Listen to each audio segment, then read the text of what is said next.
Hello friends, आपका स्वागत है चंद्रा इंस्टीट्यूट मल्लाव में। इसके पहले मैं यमक अलंकार पढ़ाया था। आज आ रहे हैं तीसरी क्लास श्लेष अलंकार की। ये तीसरी क्लास है आपकी, तीसरी क्लास श्लेष अलंकार की। अब श्लेष अलंकार क्या होता है, श्लेष अलंकार कितने प्रकार के होते हैं, श्लेष अलंकार के उदाहरण। अब बहुत अच्छा हमें लग रहा है, आशा करता हूँ कि आप लोगों को अच्छे से समझ में आएगा। और ये जो है ये 9th class 10th class 11th 12th सभी क्लासों में। तो चलते हैं श्लेष अलंकार के बारे में। जो श्लेष का अर्थ होता है वो होता है चिपकना। जो श्लेष अलंकार का अर्थ होता है वो होता है चिपकना।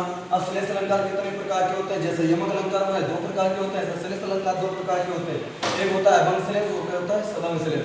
अब अभंग श्लेष और सबंग श्लेष की परिभाषा बाद में बता दूंगा। पहले चलते हैं श्लेष अलंकार के बारे में बात करते हैं। जहाँ पर एक शब्द के अनेक अर्थों में प्रयुक्त हो, मतलब एक शब्द कोई दिया होगा और एक शब्द के अनेक अर्थ निकले। जहाँ पर एक शब्द के अनेक अर्थ निकले, जहाँ पर एक शब्द के अनेक अर्थ निकले उसे श्लेष अलंकार कहते हैं।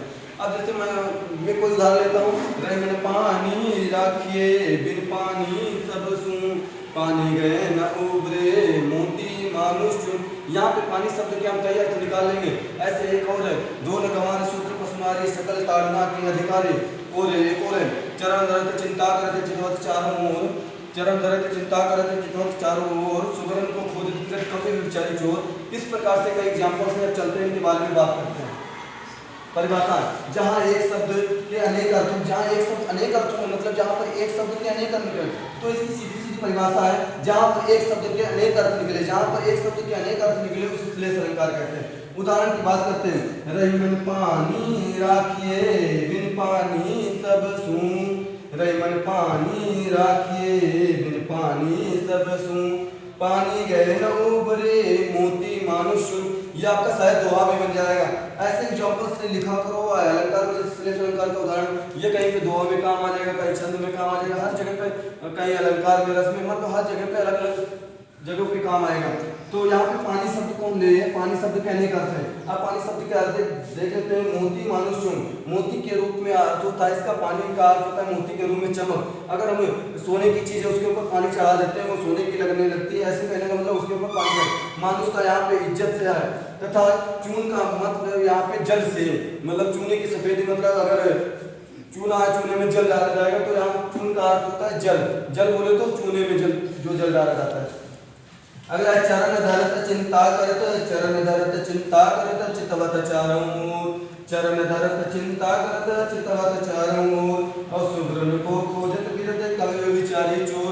अब यहाँ पे जो सुवर्ण है, मतलब सुंदर सुंदर सोना है, यहाँ पे चोर जो है सोना को खोजेगा, व्यभिचारी अलग चीज खोजेगा, कवि अलग को। यहाँ पे लिखा है सुवर्ण को खोजत फिरत। हम सुवर्ण शब्द को लेते हैं और सुवर्ण के कई अर्थ निकालते हैं। देखना यहाँ सुवर्ण शब्द लिखा है, सुवर्ण के अर्थ, सुवर्ण को खोजत फिरत कवि व्यभिचारी चोर, कवि व्यभिचारी चोर। जो चोर सुवर्ण को खोजेगा, मतलब सोने को खोजेगा, ठीक है, वो घर में जब चोरी करने जाएगा तो चोर जो है सोना के ही खोजेगा, मतलब सुवर्ण का अर्थ यहाँ पे सोना से, जब चोर खोजेगा तो सोने को खोजेगा। जब कोई कवि होगा सुवर्ण खोजेगा, मतलब सुंदर वर्णों को खोजेगा। यहाँ पे सुवर्ण का मतलब सोना, यहाँ पे वो सोने से संबंधित कवि के रूप में देखा जाएगा तो सुंदर वर्ण खोजेगा। यहाँ पे कवि के रूप में सुंदर वर्ण, व्यभिचारी के रूप में सुंदर नारी को खोजेगा, वो जो दुराचारी होगा। अगला ढोल गंवार सूत्र पसनारी सकल ताड़ना के अधिकारी। यहाँ पे ताड़ना शब्द है, ताड़ना शब्द के देखो कई अर्थ हैं। ढोल गंवार सूत्र पसनारी सकल ताड़ना के अधिकारी। तो यहाँ पे ताड़ना का अर्थ होता है पीटना। अब ढोल को जो हम पीटते हैं, अच्छी आवाज नहीं देता तो हम ढोल को कसते हैं, तो यहाँ पे पीटना का अर्थ होता है कसने से।